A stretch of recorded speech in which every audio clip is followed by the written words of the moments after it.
All right, everybody, good Saturday morning. We're just a couple days away now. We are a couple days away from open tampering, and we're less than a week away from the actual factual free agency period. About half a week now, actually. So we're getting right down to it, and I thought this would be a good opportunity to kind of just wrap up everything that I've been discussing over the last month or so concerning free agents and just kind of sum it all up in one quick and dirty video.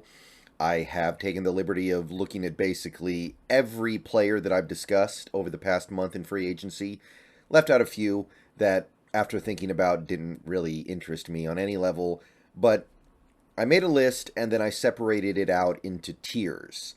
And basically, the idea here is that the tiers kind of represent the level of commitment and the level of how hard you're going at this particular free agency period gets represented by the tier of the players that you are going for.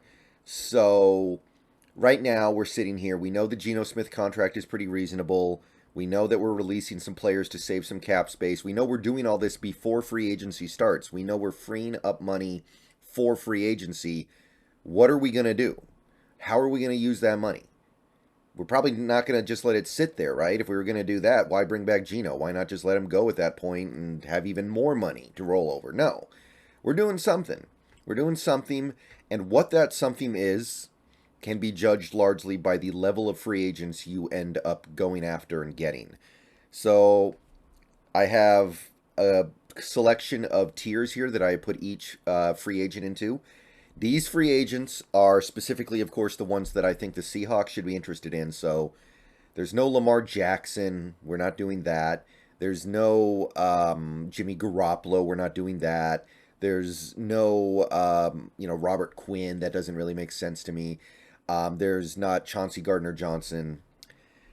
You guys, I think you get it. The guys who don't make any sense, I'm not going to really talk about here. And the tiers, the name of the tiers represents the expected outcome of the player that you get given the investment and cost of that player. So it's not like some hard and fast rule. Like, as you can see, my tier 1 here is one player. It's Daron Payne.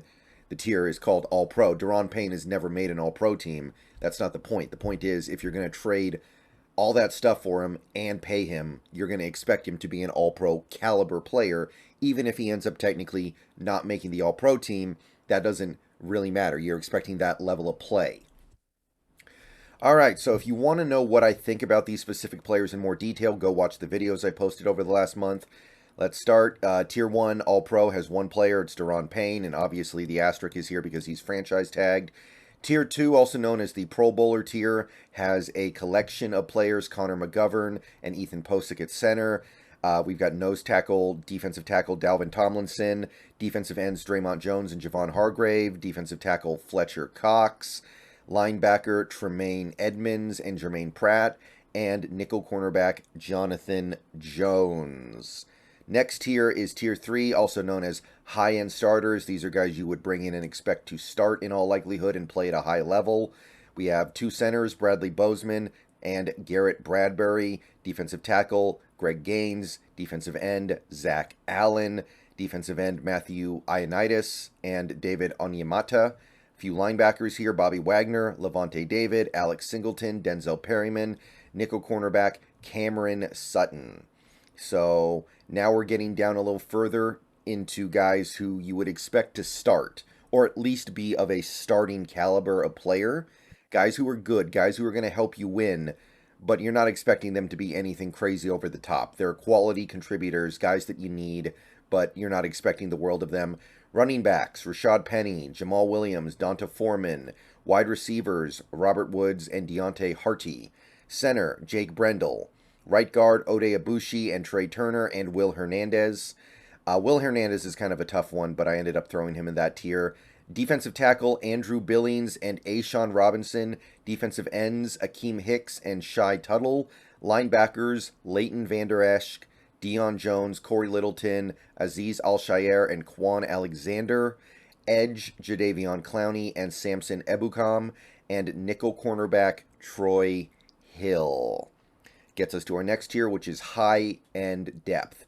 These are guys who probably shouldn't be starting, or at least they shouldn't be starting most of the time. Maybe they can start here and there, like if you're a backup running back and you start a couple games because the starter's hurt. But ideally, their role in the NFL would probably be as a really good backup or a really good rotational player. Quality depth, high-end depth. Running backs, Alexander Mattison and James Robinson. Left guard, Justin Pugh and Elijah Wilkinson. Center, John Feliciano. Defensive tackles, Derek Nyandi and John Jenkins. Defensive ends, Chris Wormley and Dean Lowry. Linebackers, David Long, Caden Ellis, and Drew Tranquil. Edge, Melvin Ingram. Edge, Justin Houston, 2 Wiley veterans. Nickel cornerback, Isaiah Oliver, and nickel cornerback, Sean Murphy Bunting. Those are guys who I think you can bring in, and as long as you don't put too much on their plate, they will make meaningful contributions for you or be good depth. Okay, so we're getting close to the end here. Let's go now to the capable depth list. These are guys who should be backups. These are guys who belong in the backup role, and some of them probably really shouldn't be playing that much unless it's an emergency, but they're perfectly fine in that role. They're adequate.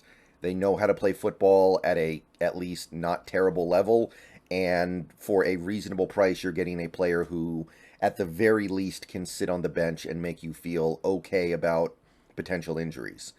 Quarterbacks, Mason Rudolph and Cooper Rush. Running back, Samaje Perine and Dearness Johnson.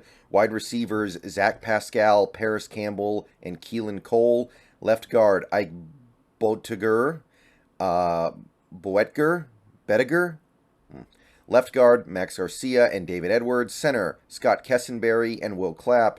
Right guards, Max Garcia and Greg Van Roten. Defensive tackles, Justin Ellis, Linval Joseph, and Naquan Jones. Defensive ends, Kerry Hyder, Larry Ogunjobi. Linebacker, Devin Bush, Jayon Brown, Kazir White, and edge, Lorenzo Carter. This is, again, a collection of guys who you wouldn't expect much out of. Some of them have potential. Some of them have upside. A guy like a Devin Bush Jr. has upside, but you wouldn't expect him to reach that upside because his career has been relatively lackluster so far. Jayon Brown used to be a really good player. He has upside, but he hasn't been playing well the last couple years, so you wouldn't really expect it from him. All right, that leaves one tier left, and this is kind of the dud tier. It's a bad depth. These are guys you sign for the minimum because you need somebody, but they're not good. They're not anything that you really want to be a part of. They're just kind of bad players, and you hope they never have to play, but you need to fill out your roster. Quarterback Nathan Peterman, defensive tackle Jonathan Hankins, defensive ends Taven Bryan and Kalen Saunders, linebackers Bobby Okereke and Elondon Roberts. So those are guys who, again, you put them on your roster because maybe you cross your fingers and hope for the best. And if they have to play, like in the case of Jonathan Hankins, for example, if he has to play 10 snaps a game, you can live with that. But they're not really good players, is the thing. And that's a look at my tiers. It's 7 tiers. One tier is only made up of one player, so take that as you will. But this is going to give you a rough idea of how big a swing the Seahawks are taking in free agency. If they're targeting guys in the tier 2 list, that means they're going for it. If they're going for tier 3 guys, that's still pretty good. That's still an indication that they're going for it. But once you get down to tier 4 and tier 5 guys, you're kind of looking at another year where you're kicking the can down the road and waiting to pick your spot and not really committing to being all you can be for this year. So let me know what you guys think about all this. Let me know what you think of my tiers. I'll have a lot more to say on stream, but that's how I feel right now. Go Hawks.